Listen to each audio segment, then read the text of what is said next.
Бул кылмыш боюнча 2020 жылдан бери келаткан иш. Ал боюнча соттун 3 карамагынан өткөн райондук, шаардык жана жогорку. Ал жерден бардыгы акталды деп чыккан. Кийинчерээк жаңы ачылган жагдайлар менен бул иш жандандырылган.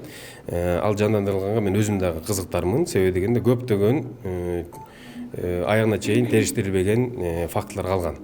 Ошонун баарын аягына чейин иликтөө боюнча мен өзүм кызыктармын. Кийинчерээк токтоп калган себеби дегенде бул Конституциялык палатага да биз кайрылганбыз. Бул мыйзам жолунда эле баратабызбы, жокпу деп. Ошол себептен убактылуу токтолгон бул кылмыш эмес, кароосу, соттун кароосу.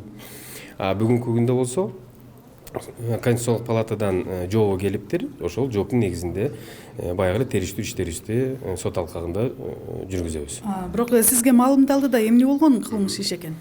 Кандай маалымдалган? Бул деген 2020 жылдан бери келатканда бул Кандай жагдайлар бар экен? Бул Сооронбай Шариповичтин убагында козголгон иш.